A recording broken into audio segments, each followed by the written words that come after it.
Some viewers may find the following video disturbing. Viewer discretion is advised.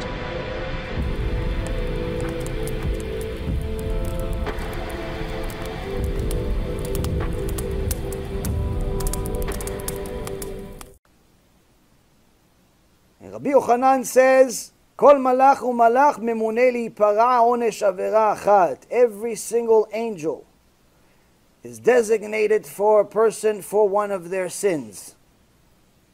Angel, you have one sin, one angel. One sin, another angel. One sin, why? You created them. All these angels are your creations. Every single time, the Gemara says, every single time a person makes a sin, he creates an angel. What's the angel? Angel is not only the witness that goes to Shamayim. Yeah. I'm the one when he ate pig on Tuesday, January 12th. I'm the one. Or I'm the one that he didn't do Birkat Hamazon. And I'm the one that did it every single time you do a sin, come back. Now a guy has a special merit. Why is a special merit? Every time he weighs seed, 150 million show up. He weighs seed, he created 150 million of them. And they're going to come. And what happens? They're not only the witnesses. When a person's neshama leaves his body, they're also the ones that punish him. Now, specifically when it comes to wasting seed, these neshamot that a person created, they want to rip him in half. They want to rip into little pieces. And this is what it says over following. Ve'olichu.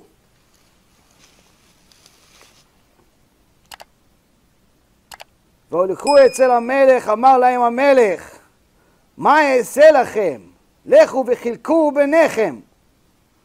All of these people, all of these debt collectors are coming to the king, say, listen, this guy owes us money.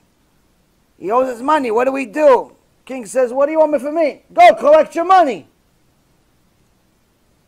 ובאותה שעה נפשו נמסרת בגיהנום למלאכים אכזרים ומחלקים אותו ביניהם. And on that moment, his neshama gets thrown into Geinom, and each one of these angels that he created from his sins comes and tears them into pieces. No mercy. There's no concept of mercy in Geinom.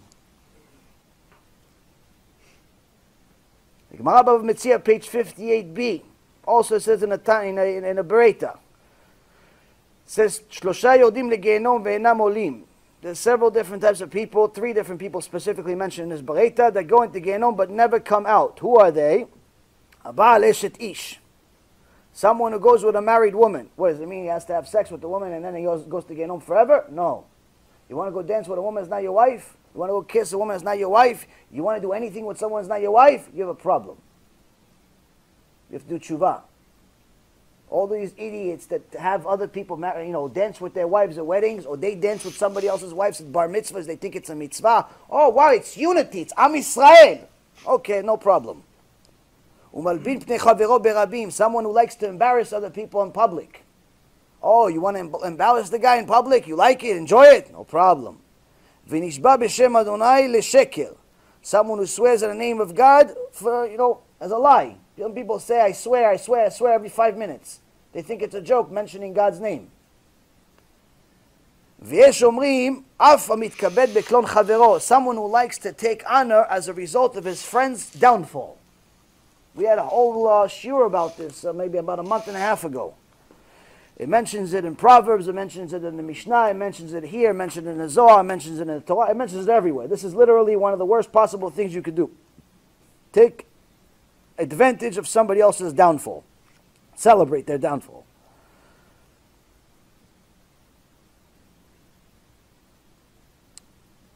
Now, just because somebody arrived at Geinom does not mean that they are fixed right away. Why? Because they still have the same nature. It says in the Gemara that people that even at the gate of Geinom, they don't do tshuva. The Chassid Yavitz, which remember I told you he's the one that suffered an extraordinary amount of suffering in his life, but he was one of the Gedolei Ador. In Migaloz, Bet Midot, Masechet Geinom, in his book, Migdal Oz, Bet Midot, Masechet Geinom, Ot Yud Chet. It says, how does it say that people don't even do tshuva at the gate of Geinom? How's it possible? The Yavid says, no, the Reshaim up to the gate, they don't do tshuva. Once they go into Geinom, everybody does tshuva. Everybody does tshuva inside. But unfortunately, they don't change their nature right away. If there were thieves in this world, there are thieves over there. And it says here, and some of them, when they take them from the snow to the fire, and the fire and the snow, notlin sheleg v'notnin tachat b'tchichyan, they take some of the snow and they put it on their armpits. Why? Hopefully it's going to cool them off when they're in the fire moments later. V'akadosh Baruch Hu omer lahem, the angels of Hashem, say to them, Reshaim, oy lachem, she'af b'Geinom atem guzlim. Even in Geinom you're thieves. Even in Geinom you're still thieves.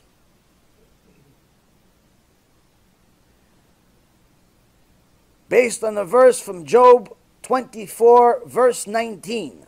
Chapter 24, verse 19. Gam chom yigzelu mimei sheleg sheol chatau, klomar af b'sheol chatau. In essence, the verse is saying that even in Geinom they sin. Even in Geinom they sin.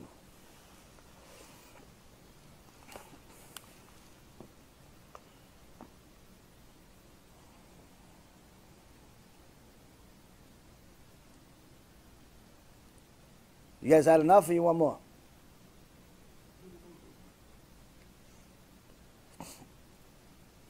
In the Zohar Chadash, they give details of each madol. Each one has a different name. The first madol, the first part of Geinom is called bol, like a hole.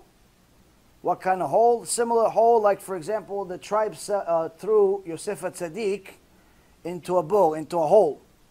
Bol she'en bo mayim aval nechashim ve'akravim yesh bo. A hole that has no water but has scorpions and snakes. Kach hamador hazeh hanikra bol.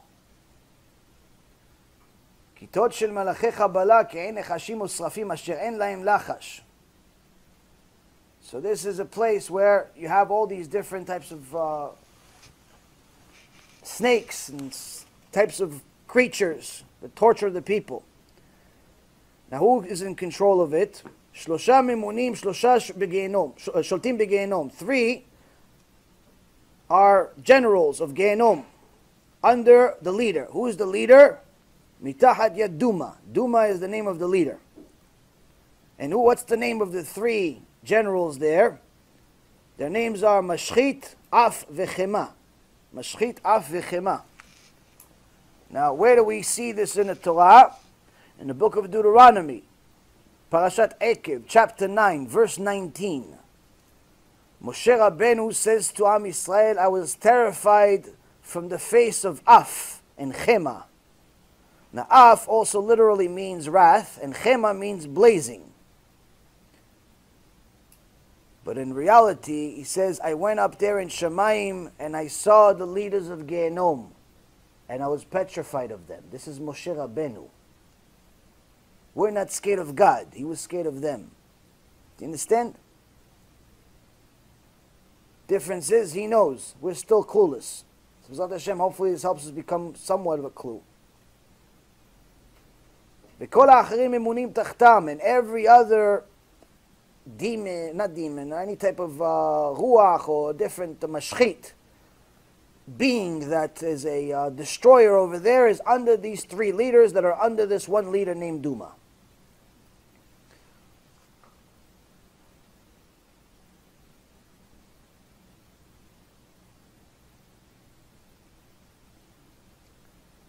And every section is full of malachei Kabbalah, it's full of these destroying angels. וכולם מרישים גיהנום ונשמע קולם לרקיע וכל הרשעים ואומרים why אין מרחם.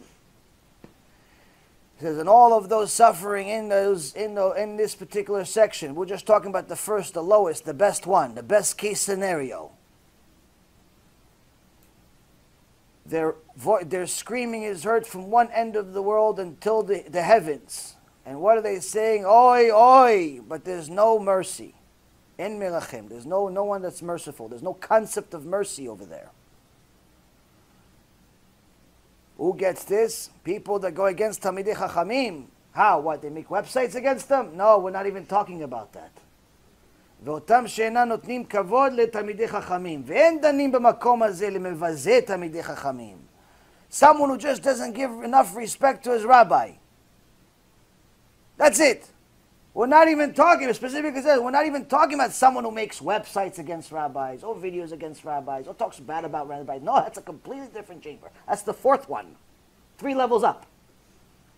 3 levels up. Or down. Whichever one you want to do.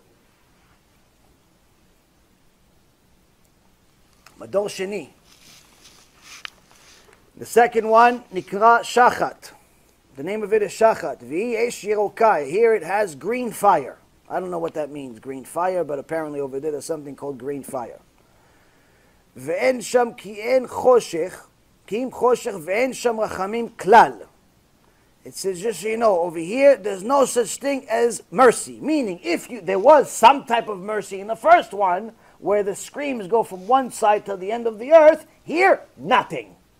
There's no mercy at all. If there was anything at all in the first one, this one for sure doesn't have. Nothing. Shem Erachem. Who goes there?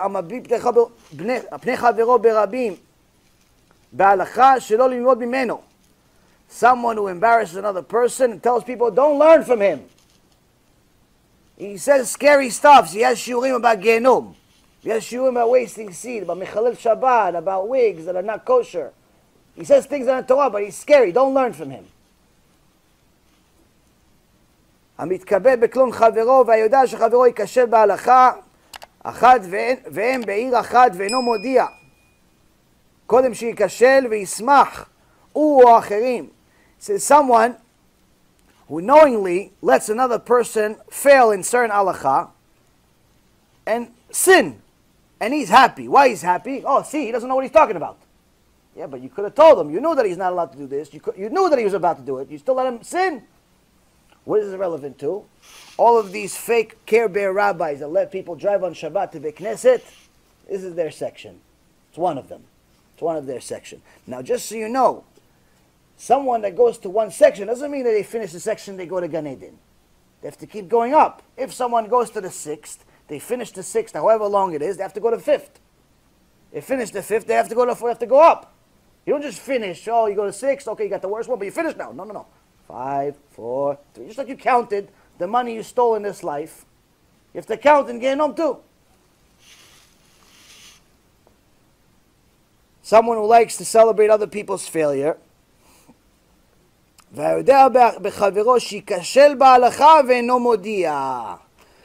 who knows that another person is going to make a sin, but doesn't tell him, doesn't rebuke him, doesn't tell him the truth. Hey, by the way, you know you're not allowed to drive on Shabbat. Hey, by the way, you know you're not allowed to eat there, it's not kosher. Hey, by the way, you know you're not allowed to do this, you're not allowed to, you're not allowed to do it. Doesn't tell him. No, let him find out on his own. He'll find. Hashem will tell him. Hashem will tell him. Hashem will tell him. All those people will say, Hashem will tell him. It's okay, no problem. We have a section for you. Department. Compartmentalize. Right over here. Here's a section for the people who say Hashem is going to tell him. Hey, he's telling you now.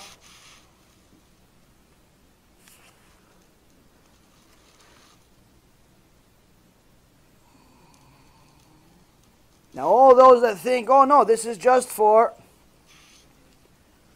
people that died 70 years old without doing tshuva. No, רבותיי. וכיוצא בזה נתבהר שם בתינוק, אחד שהיה מבייש את רבו בקושיות ונענש. There was a baby, not literally a baby, but someone that's a young kid, someone that's even under bar mitzvah age. They used to ask his rabbi questions knowing that he doesn't know the answer. Just to bust his chops. He liked it. He liked asking his rabbi, knowing he doesn't know. He didn't go to another rabbi. And this rabbi doesn't know anything about science. You know, not every rabbi is an expert in science. Not every rabbi is an expert in halachat Shabbat. Everybody is an expert in everything. He knew this, still a kid. He's not an idiot.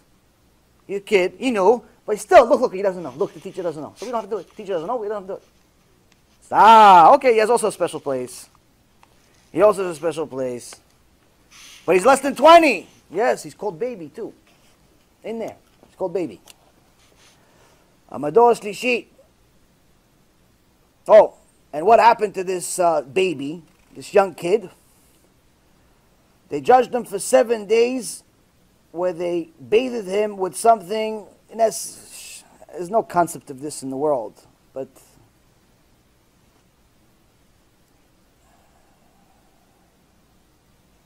they bathed him, body parts, and in essence every day they add another body part. You get the point. Mador Shlishi nikra Duma. The third chamber is called Duma. V'sham nidunim kol otam gazei ruach v'mitgaei libam. All those arrogant people, all those people that are proud of whatever they are, whatever they think they are, they got a special section. Especially if they do it in the name of Torah. You know, all those people that say, oh, you know how much Gemara I read? You know how much Torah I read? You know how tzaddik I am? You know how tzaddik I am? You know, I wake up at 4 o'clock in the morning. You know how many, that whole chip, I know the whole thing. I know the whole thing. Those guys, you have a special level. Special. Who else? Someone likes to lend other Jews and charge interest. No, but it's stariska. It's stariska. People have this like loophole. They think they found a loophole to lend other Jews with interest. This is the biggest lie in the business world. I told you, the biggest lie in Judaism today is the wigs. That's the biggest lie in Judaism today. Why? Because people think there's a concept of kosher wig. There's no such thing. Why? We did a research. No. Biggest lie in Jewish business. What's biggest lie in Jewish business? That there's something called a shtariska. You're allowed to charge other Jews interest as long as you like let them know. And it's like really like, you know, we're a partnership really, but it's not a partnership. The way to do a shtariska is very, very, very difficult. Why?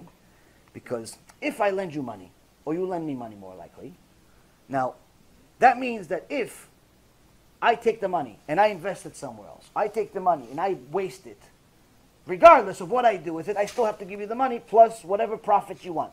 That's a loan. What's a kosher stariska? A kosher stariska means that part of the money is lent with 0 interest and part of the money is invested. What is it? What's the difference between invested and lent? Invested means that if I lose it, you lose it. So if you lent me, let's say $100,000, and you say, listen, we have a deal, you have to give me $125,000. Now, 50,000 out of the 100,000, 50,000 out of the 100,000, it's a loan with no interest, meaning regardless of what I do with the money, I got to give you back the 50,000. The other 50,000, if my deal works out, I have to give you 50,000 plus 25. That means I have to give you a total of 125. But if my deal goes to nothing, goes collapse, I give you nothing. Why? You invested it. That's stariska. That's a kosher stariska. Nobody's doing that. What are they doing? I give you 100, whether you like it or you don't like it, you give me 125 back. That's a loan, my friend. The fact that you wrote a little piece of paper and you write on it, they're going to burn you with the paper. With the paper, they're going to burn you in Geinom. Which chamber, if you ask? Third one. Third one. Huh? Okay, so banks in general are owned by shareholders. Not all the shareholders are Jewish. So that's one of the leniencies that you have when you're dealing with non-Jews. But I can tell you in general, many of the big rabbis or the extra tzaddikim do not take loans even from a bank for a house. Like Rabbi Ephraim, for example, refuses to take a loan even for a house. Even for a house. Why? He says maybe all of the shareholders of this bank are Jewish. I don't know all of them. I'm not taking the risk. Why? You go to the third chamber of hell. Who wants to go to the third chamber of hell? Take loans and give loans. Both. Business open on Shabbat. A business that's open on Shabbat. Business that's open on Shabbat has a serious problem if it's owned only by Jews. If it's only owned by Jews. If it's owned by Goyim, there are certain leniencies that you have, but the reality is that the Jew cannot benefit. The Jew cannot benefit out of any work that's made on Shabbat. Any work whatsoever. So if, let's say, for example, you have a partnership, one Jew and one Goy own a business. And they decide, okay, the business is going to be open on Shabbat, but the Goy is going to run it. Fine, that sounds great. But if the Jew collects even a single penny from the Shabbat business, he's violating Shabbat. Doesn't matter that he's not working. He's violating Shabbat, meaning that every single penny made on Shabbat has to go to the Goy. You cannot benefit out of work on Shabbat. So all those businesses that are creating their own halachot, we have the next part for them. What's the next part? Amegale panim batorah shelo kehalacha. Someone who decides to create a new law. What's the new law? No, this is shtariska, but it's like with a twist. It's a business partnership, but with a twist. You create a new law out of nothing. You're just making a joke out of the system. Third chamber. Third chamber. Huh? Eruv. It's different. It's not business. No, but it's also, some people say, how could they have Eruv in parts of Brooklyn, in parts of Queens? No, Eruv in general is, first of all, Eruv is rabbinical, whereas lending is the oraita. So anytime you have a rabbinical, there's more leniency. Whereas anytime you have something that's biblical, there's low leniency. You go to the stringent side.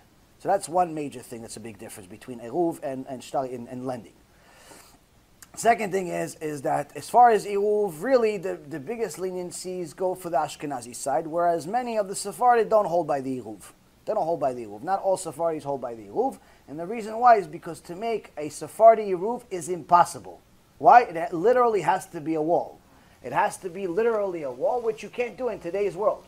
I mean, there's maybe one place I think in the world in Israel that has it in a small little area, but in general there is no such thing as a Sephardic Eruv anymore. There's only Ashkenazi, but most Sephardics hold by the Ashkenazi side also. Most Sephardics hold by the Ashkenazi. Why? Because even the Ashkenazi Eruv, the whole concept, has certain things that you could rely on, because whether you have to rely on 600,000 people crossing the particular street, in essence, the Chachamim say, many of them say there's really no such thing as Eruv anymore. You can't do it anymore, not in today's world. Therefore, it's not a mitzvah you can fulfill. That's what many of the Chachamim that are Sephardic still rely on, that you can actually use it, use the Ashkenazi side. Using a credit card is a problem. Using a credit card is a problem? No, it's owned by shareholders, owned by non-Jews, it's owned by different people.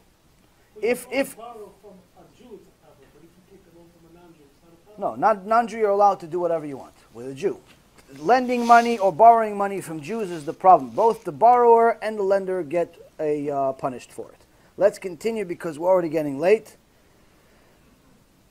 So people that create their own halachot, like for example, this Rasha Merusha wrote an article about 2 weeks ago, and he calls himself a Orthodox rabbi, or modern Orthodox rabbi. He's closer to J.C. Penney than he is to a modern Orthodox rabbi, or any rabbi at all.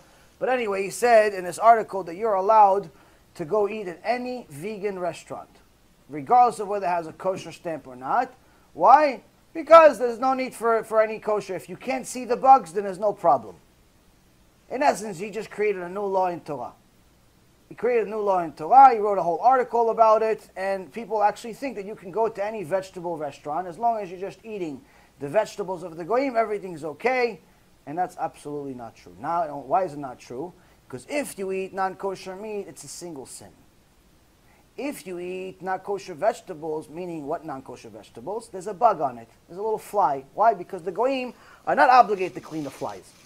They're not obligated to clean the worms. They're not obligated to clean anything. Not obligated to anything. Well, if you eat a worm, you can't really, you can't sue the place. It's not intentionally putting the worm there. Not intentionally putting the thing. And anyway, there's no specific law against it. And even if there was, it's not against their religion.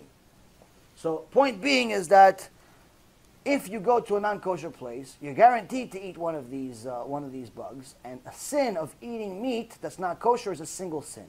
A sin of eating a bug is 5 sins. Meaning you're better off eating non-kosher meat than a bug. It's 5 sins. And this imbecile wrote an article saying, no, it's okay, you can go to vegan restaurants. Doesn't matter if it's kosher or not. So this is exactly where he's going, just so you know, in case if he watches this shiur, and he's wondering, where am I going in the future? Gan Eden, Geinom? Oh, it's Madosh Lishi. It's the third part. והמתלוצץ על חברו ועל הזקן שכח תלמודו, someone that likes to make fun of somebody that forgot their Torah.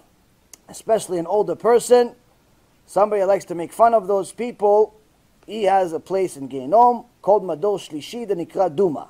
That's called Duma. And the Zohar Kadosh in Parashat Truma says that there are spiritual chayot. There are spiritual chayot, spiritual animals, but they're literally the size of planets in some cases, that are sent to this specific madol, to this specific third madol, to this duma. Why? What do they do over there? They dine on the sinners. They eat the sinners piece by piece. They eat them piece by piece. There's nothing that they can do about it, because the soul cannot die there, but they suffer tremendously.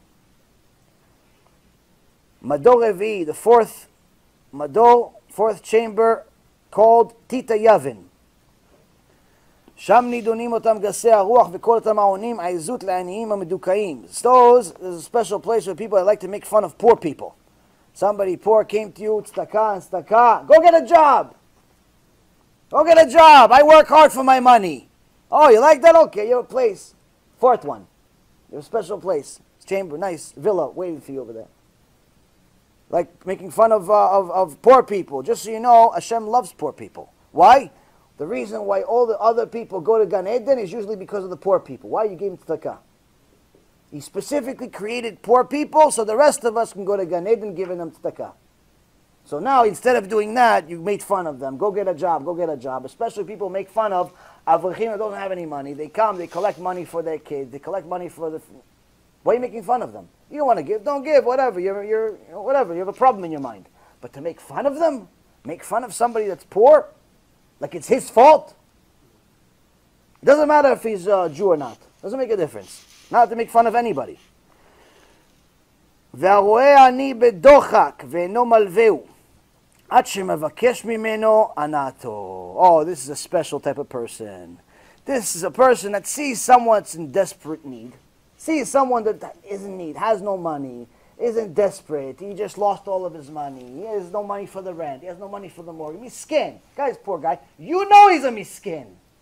But you're not willing to lend the money until he does you a little favor. I'll give you the money, but you got to do my lawn for the next 3 months. I'll do you a favor, you got to tutor my kids. I'll lend you the money, but you got to say hello to me every time I come to the synagogue. You have to stand up. I'll lend you the money, but you have to ask nicely. Call me on Monday. Call me on Monday and ask me nicely again. I want to hear it. I like to hear it. Ask, you know what? Why don't you ask me in front of the guys? Ask me. No, ask me. I want to see it. I want to see it. Ask me. I want to see it. Oh, you want to do that? You want an extra kavod? No problem. You have a special place. You have a special place. Who else? Someone who wastes seed, accidental. What's accidental? You looked at inappropriate things during the day. Gemara Masechet Avodah Zarah says you end up bringing Geinom to yourself at night. You ended up wasting seed from your dreams. You ended up dreaming. This is not on purpose. That's a different level. This is a different level. This is Taj Mahal next to it. You did it accidental. Why? Because it's not accidental. You looked where your eyes don't belong. You looked at every woman that walks. You wasted seed at night. Now you have a special place. Who else? Someone, there's some people, sometimes they call themselves religious. They say, you know what? You're not allowed to go and be with a woman, a Jewish woman, without being married, because then she can't go and go to mikveh. You don't allow a woman that's not married to go to mikveh. And if you go on Nida, Shem Yerachem, what kind of Geinom she's going to have? And you're going to have. He says, no, fine. It's okay to go with the non-Jew. Some people have this thought that Jews are allowed to go with non-Jews as long as they're not married. As long as they're not married to the non-Jew, you're allowed. It's like they call practice. I actually heard a Talmid Yeshiva tell me, my Rav told me, yeah, the Goyim are for practice. Hashem Yirachem, Hashem Yirachem, Hashem Yirachem. That rabbi, they made him a special section for himself. What do they say? Abala kutit venida. If you go with the nida or you go with the goya, you go with the kutit, you have a special place. Where? Madorevi. Madorevi, there's no such thing. No such thing.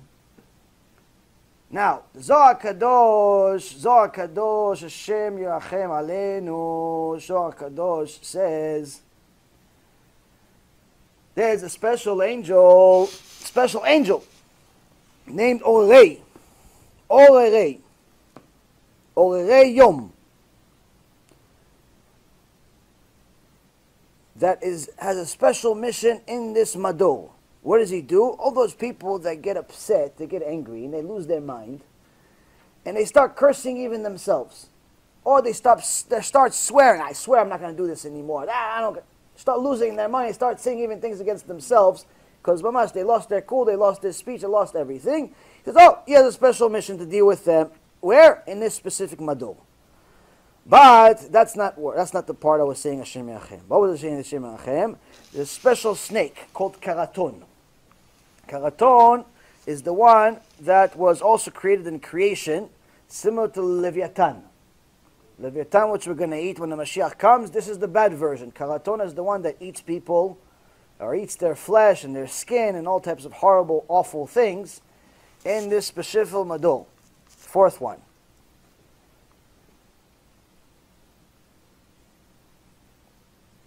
Fifth one. We're almost at the end. Madul Chamishi Nikra Sheol. The fifth one is called Sheol. ושם נידונים המוסרים והאפיקורסים והכופרים בתורה והכופרים בתחיית המתים. All of those people that are apikors, people that go against the Torah, people that heretics, people that are even heretics against one simple thing. They believe everything. They keep Shabbat, they keep everything. But I don't believe resurrection of the dead. Oh, you have a special place. Where? Fifth level. Fifth level. Where else? Zohar Kadosh says, all of those homosexuals, all of those that hurt their brit, this is their place. Right next to Titus. Why? Because the special punishment that happens in this one is they burn them into little ashes and then put them back together again and again and again until no end. Why? Look what you did. Look what you did. All of those people have Shem Yachem, what kind of awful punishment. Sixth one. Mador Shishi Tzalmavit. That's his name, is Tzalmavit. V'sham nidonim kol otam shachvu im imotam v'nida. This is a people that had incest or went with a nida. Oh, you couldn't wait until your wife went to the mikveh? You thought it was a good idea? No problem. Just got worse. But also you have to understand, the Zohar says that even kissing a woman that doesn't belong to you, kissing. We're not talking about intimacy. We're not talking about kissing. She's not your wife. What, she's your friend? You want to be friendly? Oh, because today all the Europeans, they kiss each other on both cheeks? No problem. They have a section 2.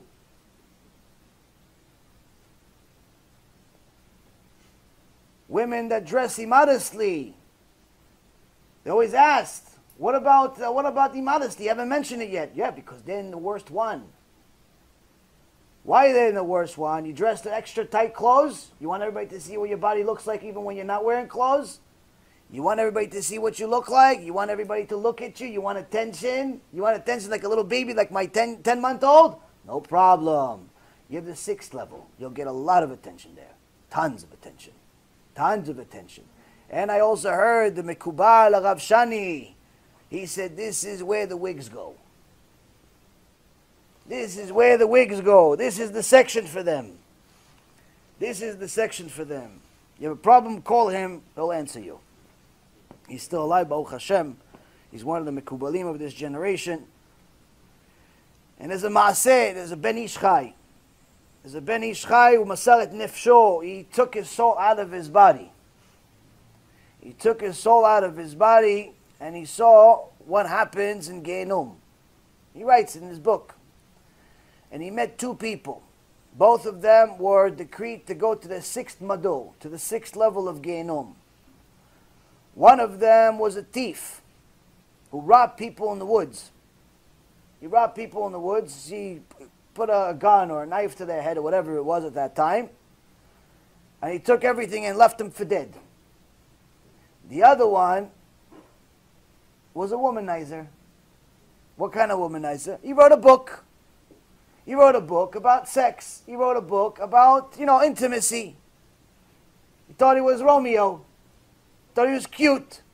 So both of them got the same Geinom, 6th level.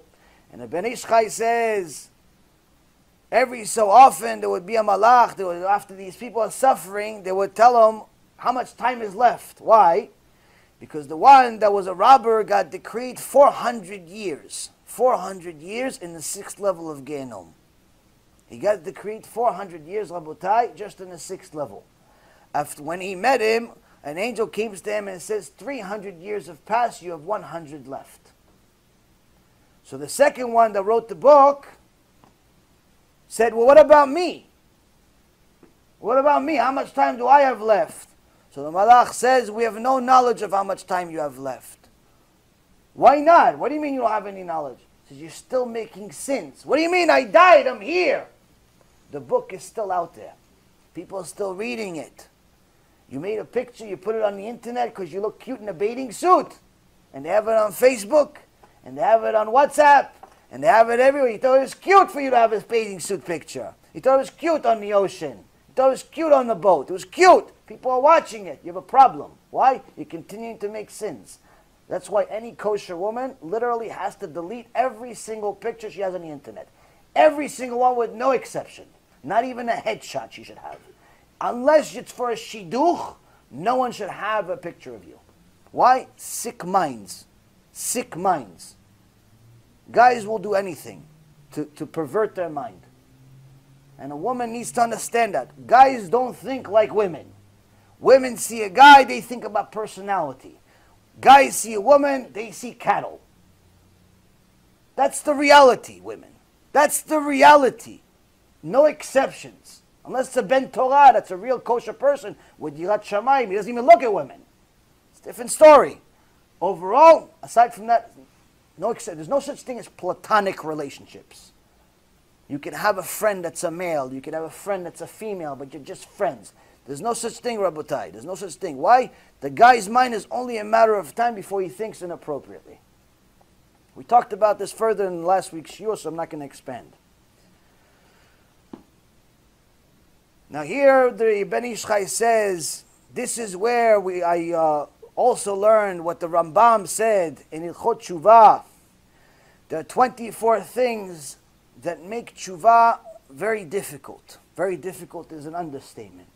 Why? When someone is a machtia rabim, when someone causes other people to sin because of a book they wrote, a movie they made, a picture they have, a speech they made, whatever, something that's causing other people to sin, very difficult to do tshuva. Why? You have to figure out how to undo it. You have to figure out a way how to undo it. You had a picture of yourself somewhere. You have to literally work really hard to delete it. Why? Because it's not just one website that has it. You wrote a book. You have to make sure you literally buy every single book out there. Which, by the way, that's what, from what I hear, but Rav Uri Zohar, Shichyeh, is one of the greatest kiruv rabbis in this past generation. But before that, he was a machtia rabim. He was making awful, horrendous movies in Israel. Awful, horrendous movies, full of immodesty, but he was at the peak of his career. They literally invited him to Hollywood. And that's when he did tshuva before he went there, Baruch Hashem. But after he realized what he has done and the consequences for it, he took the money that he had and he started buying all the movies in the market. So he could destroy all of them. Because he knew that every single time somebody watches one of his old movies, he's going to get punished for it. So it's not just a, oh, I do tshuva, I keep Shabbat, I eat kosher, and everything's okay. Tshuva is a lifetime thing.